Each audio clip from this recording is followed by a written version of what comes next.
शांति साकार मुरली 11 जून 2024 सुनेंगे महावाक्यों को विस्तार से। मीठे बच्चे, अब तुम्हें संपूर्ण बनना है क्योंकि वापस घर जाना है और फिर पावन दुनिया में आना है। प्रश्न: संपूर्ण पावन बनने की युक्ति कौन सी है? उत्तर: संपूर्ण पावन बनना है तो पूरा बगैर बनो।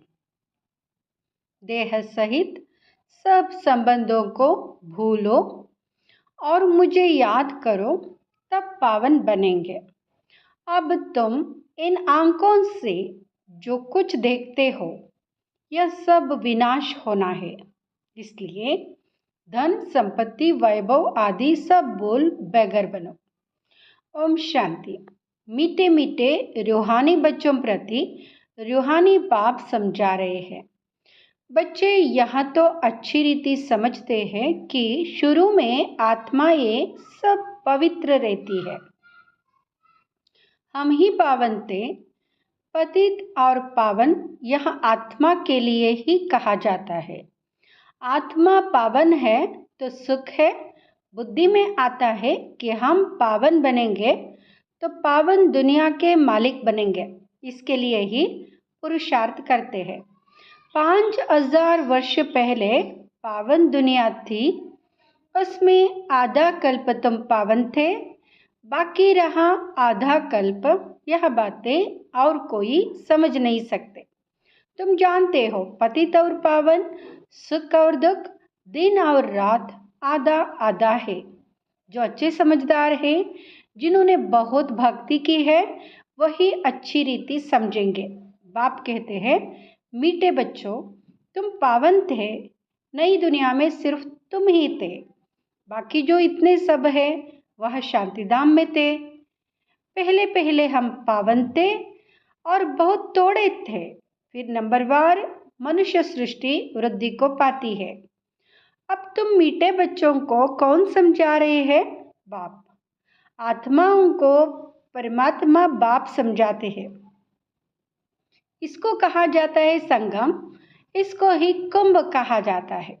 मनुष्य इस संगम युग को भूल गए हैं। बाबा ने समझाया है 4 युग होते हैं। 5वां यह छोटा सा लीप संगम युग है। बाप कहते हैं, इनका वानप्रस्थ अवस्था में प्रवेश करता हूँ, बहुत जन्मों के अंत के भी अंत में। बच्चों को यह खात्री है ना, बाप ने इनमें प्रवेश किया है। इनकी भी बायोग्राफी सुनाई है। बाप कहते हैं, मैं आत्माओं से बात करता हूँ। आत्मा और शरीर दोनों का इकट्ठा पाठ होता है, इसको कहा जाता है जीवात्मा। पवित्र जीवात्मा, अपवित्र जीवात्मा। तुम बच्चों की बुद्धि में है कि सतयुग में बहुत थोड़े देवी देवता होते हैं। फिर अपने लिए भी कहेंगे, हम जीवात्मा जो सतयुग में पावन थी, वहाँ फिर 84 जन्मों के बाद पतित बनी है। पतित से पावन, पावन से पतित, यह चक्र फिरता ही रहता है। याद भी उस पतित पावन बाप को करते हैं। तो हर 5000 वर्ष बाद बाबा एक ही बार आते हैं, आकर स्वर्ग की स्थापना करते हैं। भगवान एक है, जरूर वही पुरानी दुनिया को नया बनाएंगे। फिर नए को पुराना कौन बनाता है? रावण। रावण ही देहाभिमानी बनाते हैं। दुश्मन को जलाया जाता है, मित्र को नहीं जलाया जाता है। सर्व का मित्र एक ही बाप है, जो सर्व की सद्गति करते हैं, उनको सब याद करते हैं, क्योंकि वह है ही सबको सुख देने वाला। तो जरूर दुख देने वाला भी कोई होगा। वहाँ है 5 विकारों रूपी रावण। आधा कल्प राम राज्य, आधा कल्प रावण राज्य। स्वस्तिका निकालते हैं ना, इसका भी अर्थ बाप समझाते हैं। इसमें पूरा चौथा होता है, जरा भी कम जास्ती नहीं। यह ड्रामा बड़ा एक्यूरेट है। कोई समझते हैं हम इस ड्रामा से निकल जाए, बहुत दुखी है। इसे तो जाकर ज्योति ज्योत समाए और ब्रह्म में लीन हो जाए, लेकिन कोई भी जा नहीं सकता। क्या क्या ख्यालत करते हैं। भक्ति मार्ग में प्रयत्न भी भिन्न भिन्न करते हैं। सन्यासी शरीर छोड़ेंगे ऐसे कभी नहीं कहेंगे कि स्वर्ग वैकुंठ पधारा।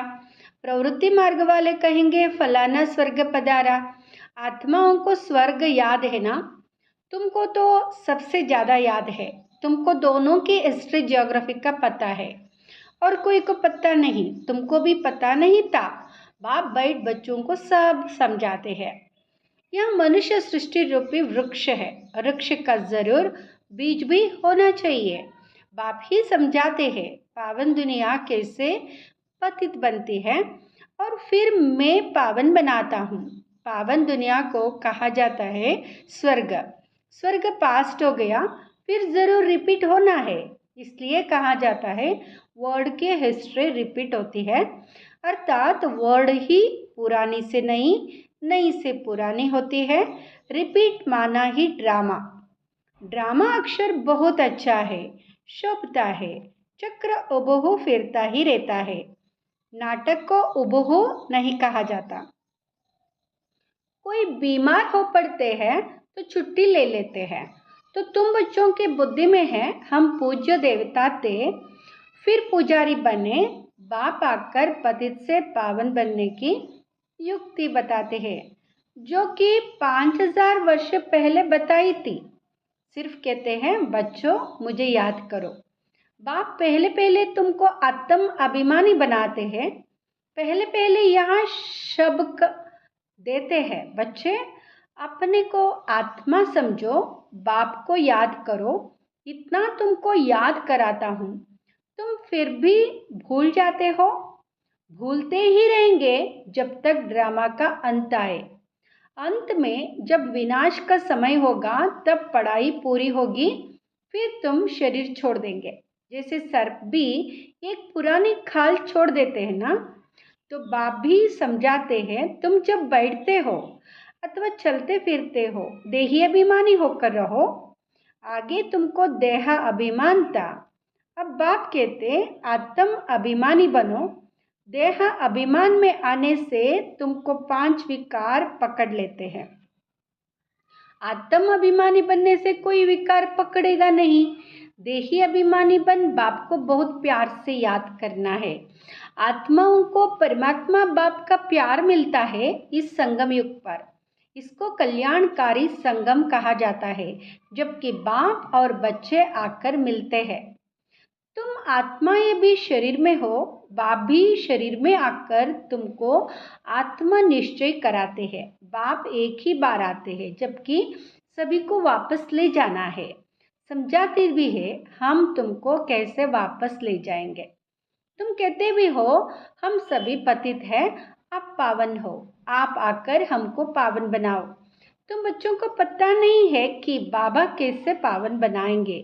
जब तक बनावे नहीं तब तक क्या जाने। यह भी तुम समझते हो आत्मा छोटा सितारा है, बाप भी छोटा सितारा है, परंतु वह ज्ञान का सागर है, शांति का सागर है। तुमको भी आप समान बनाते हैं। यह ज्ञान तुम बच्चों को है जो तुम फिर सबको समझाते हो। फिर सतयुग में जब तुम होंगे तो यह ज्ञान सुनाएंगे क्या? नहीं। ज्ञान सागर बाप तो एक ही है जो तुमको अब भी पढ़ाते हैं। जीवन कहानी तो सबकी चाहिए ना, वह बाप सुनाते ही रहते हैं, परंतु तुम घड़ी घड़ी भूल जाते हो। तुम्हारी माया के साथ युद्ध है। तुम फील करते हो बाबा को हम याद करते फिर भूल जाते हैं। बाप कहते हैं माया ही तुम्हारी दुश्मन है जो तुमको भुला देती है, अर्थात बाप से बेमुख कर देती है। तुम बच्चे एक ही बार बाप के सम्मुख होते हो। बाप एक ही बार वर्षा देते हैं, फिर बाप को सम्मुख आने की दरकार ही नहीं।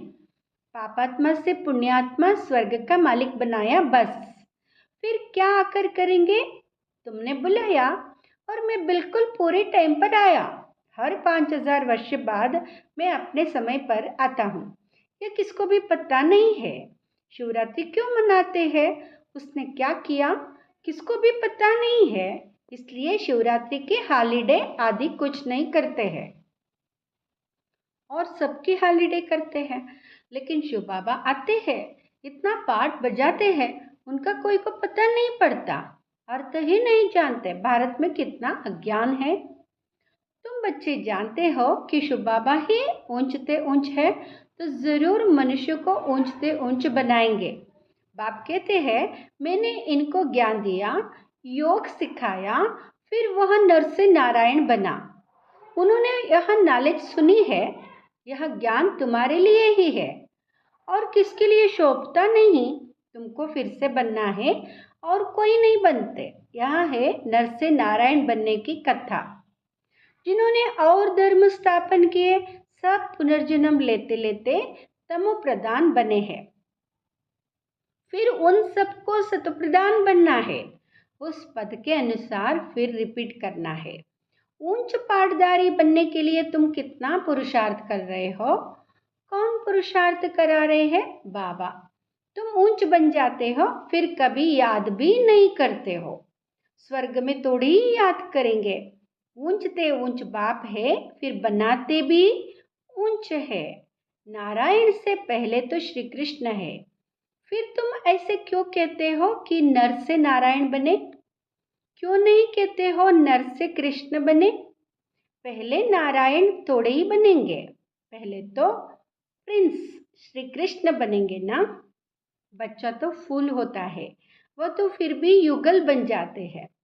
महिमा ब्रह्मचारी की होती है। छोटे बच्चे को सतप्रधान कहा जाता है। तुम बच्चों को ख्याल में आना चाहिए, हम पहले पहले जरूर प्रिंस बनेंगे। गाया भी जाता है बैगर टू प्रिंस।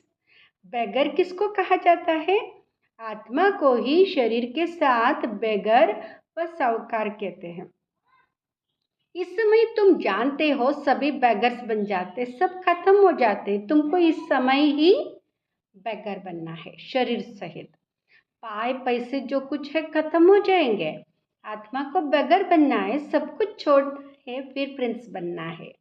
तुम जानते हो धन दौलत आदि सब छोड़कर बैगर बन हम घर जाएंगे, फिर नई दुनिया में प्रिंस बनकर आएंगे। जो कुछ भी है सब कुछ छोड़ना है। यह पुरानी चीज कोई काम की नहीं है। आत्मा पवित्र हो जाएगी, फिर यहाँ आएगी पाठ बुझाने। कल्प पहले मिसल। जितना जितना तुम धारणा करेंगे उतना उच्च पद मिलेगा। भले इस समय किसी के पास 5 करोड़ है, सब खत्म हो जाएंगे। हम फिर से अपनी नई दुनिया में जाते हैं। यह तुम आए हो नई दुनिया में जाने के लिए, और कोई सत्संग नहीं जिसमें कोई समझे कि हम नई दुनिया के लिए पढ़ रहे हैं। तुम बच्चों की बुद्धि में है बाबा हमको पहले बैगर बनाकर फिर प्रिंस बनाते हैं। देख के सब संबंध छोड़े तो बैगर ठहराना कुछ भी है नहीं। अभी भारत में कुछ भी नहीं है। भारत अभी बैगर इंसॉल्वेंट है, फिर सॉल्वेंट होगा। कौन बनाते हैं? आत्मा शरीर द्वारा बनती है। अभी राजा रानी भी है नहीं, वह भी इंसॉल्वेंट है। राजा रानी का ताज भी नहीं है, ना वह ताज है ना रत्न जड़ित ताज है। अंधेरी नगरी है, सर्वव्यापी के देते गोया सब में भगवान है। सब एक समान है, कुत्ते बिल्ली सब में है। इसको कहा जाता है अंधेर नगरी चौपट राजा। तुम ब्राह्मणों की रात थी, अब समझते हो ज्ञान दिन आ रहा है। सतयुग में सभी जागती ज्योत है। अभी दीवा बिल्कुल डल हो गया है। भारत में ही दीवा जगाने की रस्म है, और कोई तोड़े ही दीवा जगाते हैं। तुम्हारी ज्योति उजाई हुई है। सतप्रधान विश्व के मालिक थे, वह ताकत कम होते होते अभी कुछ ताकत ही नहीं रही है। फिर बाप आए हैं तुमको ताकत देने। बैटरी बढ़ती है, आत्मा को परमात्मा बाप की याद में रहना है। अच्छा, मीठे मीठे सिकिलद बच्चों प्रति माता पिता बाप दादा का याद प्यार और गुड मॉर्निंग। रूहानी बाप की रूहानी बच्चों को नमस्ते। हम रूहानी बच्चों की रूहानी माता पिता बाप दादा को याद प्यार गुड मॉर्निंग नमस्ते शुक्रिया बाबा। धारणा के लिए मुख्य सार फर्स्ट। अब नाटक पूरा हो रहा है। हमें वापस जाना है, इसलिए आत्मा को बाप की याद से सत्प्रदान पावन जरूर बनाना है। बाप समान ज्ञान का सागर, शांति का सागर अभी ही बनना है। दूसरा, इस देह से भी पूरा बेघर बनने के लिए बुद्धि में रहे कि इन आंखों से जो कुछ भी देखते हैं यह सब खत्म हो जाना है। हमें बगैर से प्रिंस बनना है। हमारी पढ़ाई है ही नई दुनिया के लिए। वरदान, चमत्कार दिखाने के बजाय अविनाशी भाग्य का चमकता हुआ सितारा बनाने वाले सिद्धि स्वरूप भाव। चमत्कार दिखाने के बजाय अविनाशी भाग्य का चमकता हुआ सितारा बनाने वाले सिद्धि स्वरूप भाव। सिद्धि स्वरूप भाव। आजकल जो अल्पकाल की सिद्धि वाले हैं वह लास्ट में ऊपर से आने कारण सतोप्रधान स्टेज के प्रमाण पवित्रता के फल स्वरूप अल्पकाल के चमत्कार दिखाते हैं, लेकिन वह सिद्धि सदाकाल नहीं रहती, क्योंकि थोड़े समय में ही सतो रजो तमो तीनों स्टेजेस के पास करते हैं। आप पवित्र आत्माएं सदा सिद्धि स्वरूप है। चमत्कार दिखाने के बजाय चमकती हुई ज्योति स्वरूप बनाने वाले हैं। अविनाशी भाग्य का चमकता हुआ सितारा बनाने वाले हैं। इसलिए सब आपके पास ही अंजलि लेने आएंगे। स्लोगन, बेहद के वैराग्य वृत्ति का वायुमंडल हो तो सहयोगी सहज योगी बन जाएंगे। बेहद की वैराग्य वृत्ति का वायुमंडल हो तो सहयोगी सहयोगी बन जाएंगे। ओम शांति।